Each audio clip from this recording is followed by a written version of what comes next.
नमस्कार, आप देख रहे हैं हिंदुस्तान न्यूज जंक्शन और मैं हूं आपके साथ निशु मलिक। हरियाणा में विधानसभा चुनाव 5 अक्टूबर को होने वाले हैं। 8 अक्टूबर को रिजल्ट आप सबके सामने आ जाएगा, लेकिन इससे पहले कुछ ऐसी सीटें हैं जो लगातार सुर्खियों में बनी हुई है। सोनीपत की सीट, गन्नौर की सीट और अब राई हल्के की सीट। इन तीनों सीटों की एक समानता है कि अपने ही पार्टी के लोग अब बगावत पर उतर आए हैं।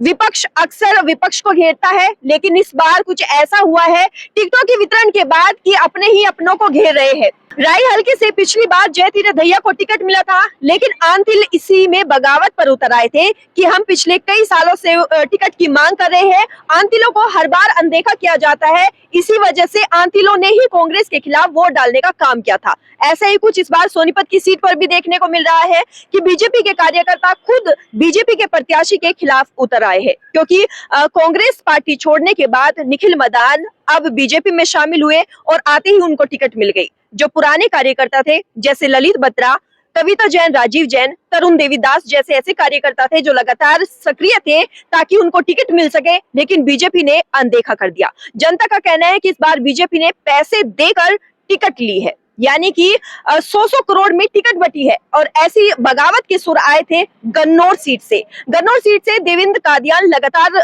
मैदान में थे, लगातार समाज सेवा कर रहे थे, लेकिन अचानक से देवेंद्र कादियान का नाम बदलकर देवेंद्र कौशिक को टिकट दे दिया गया। देवेंद्र कादियान ने लाइव आकर बीजेपी पार्टी पर खूब लाछन लगाए और कहा कि 100 करोड़ रुपए में बीजेपी ने देवेंद्र कौशिक को टिकट दी है। ऐसे ही कुछ अब राई हल्के से भी सुनने को मिलने लगा है।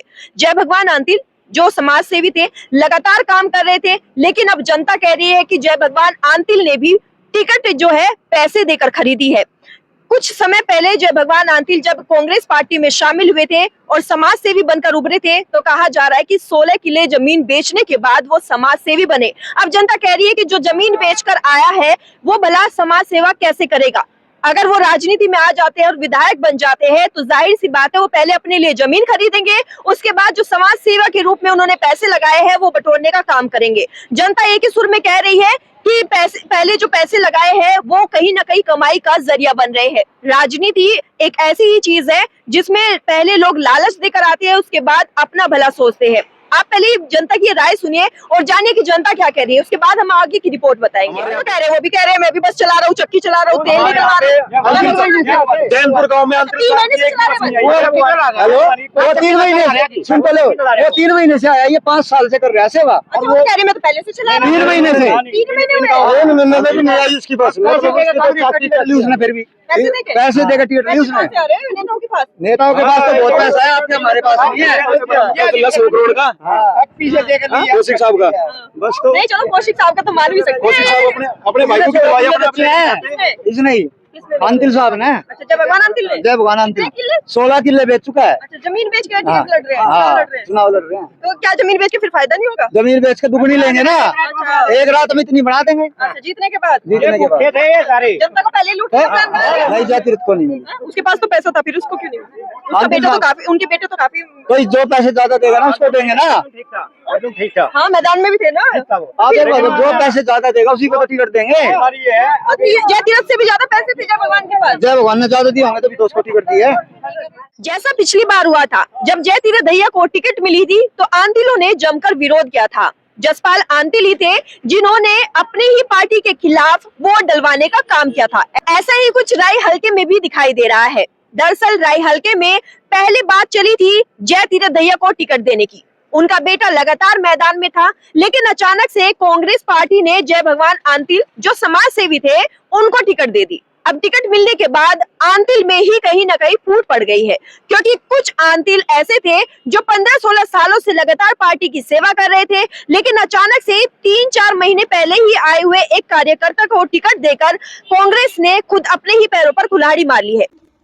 जब 15-20 साल से जो पार्टी के लिए काम करे, जनाधार बढ़ाए, पार्टी का वर्चस्व बढ़ाए, गांव में जा जाकर बूथ बूथ पर पार्टी का कद बढ़ाए, उनकी टिकटों को काट कर एक 3 महीने पुराने जुड़े हुए आदमी को टिकट देकर आपके बीच में रख के कह रहे हैं भाई हाथ के निशान पर वोट दो। वहीं अगर राई हल्के से बीजेपी प्रत्याशी कृष्णा गहलावत की बात करें तो मोहनलाल बड़ोली का साथ कृष्णा गहलावत को मिल गया है।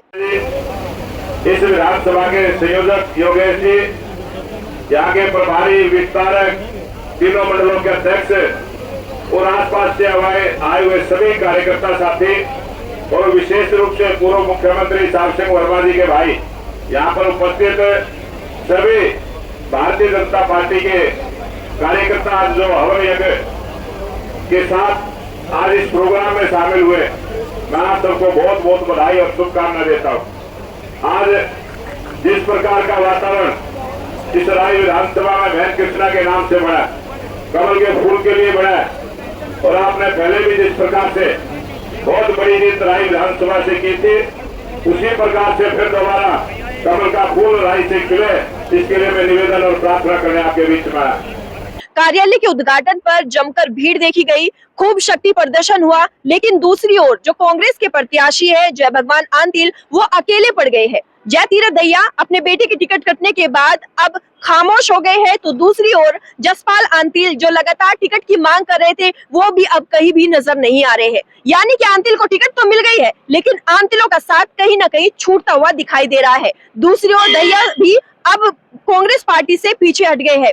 यानी कुल मिलाकर ये कह सकते हैं कि जय भगवान आंतिल राई हलके में अकेले मैदान में है और अकेले शायद अपने ही बलबूते पर वोट मांगने का काम कर रहे हैं। सवाल यहाँ ये उठता है कि क्या कांग्रेस में फूट पड़ी हुई है, क्योंकि बीजेपी में कितनी भी फूट क्यों ना हो, कहीं ना कहीं पार्टी खुद को संभालने में कामयाब होती दिखाई दे रही है। फिर सोनीपत सीट की बात कर ले। सोनीपत सीट में लगातार निखिल मदान अपने जो है रोड शो कर रहे हैं, लगातार अपना शक्ति का प्रदर्शन कर रहे हैं। अब कविता जैन, राजीव जैन भले ही खामोश हो गए हो और निर्दलीय चुनाव लड़ रहे हो, अब पार्टी में कहीं बगावत की खबर नहीं आ रही है। दूसरी ओर गन्नौर की अगर बात करें तो देवेंद्र कौशिक लगातार मैदान में नजर आ रहे हैं और लगातार अपने शक्ति प्रदर्शन भी कर रहे हैं। कहीं ना कहीं सवाल ये है कि राई हलके में क्या चल रहा है। राई हलके में शक्ति प्रदर्शन तो शुरू हो गया है, लेकिन जय भगवान आंतिल अकेले पड़ गए हैं। अब देखना ये होगा कि जय भगवान आंतिल अकेले कैसे चुनाव लड़ते हैं और कैसे बिना पार्टी के कार्यकर्ताओं के साथ मिले बिना इस सीट को जीतने में कामयाबी हासिल करते हैं। लगातार विधानसभा चुनाव में हमारे साथ बने रहिए और देखते रहिए हिंदुस्तान न्यूज जंक्शन।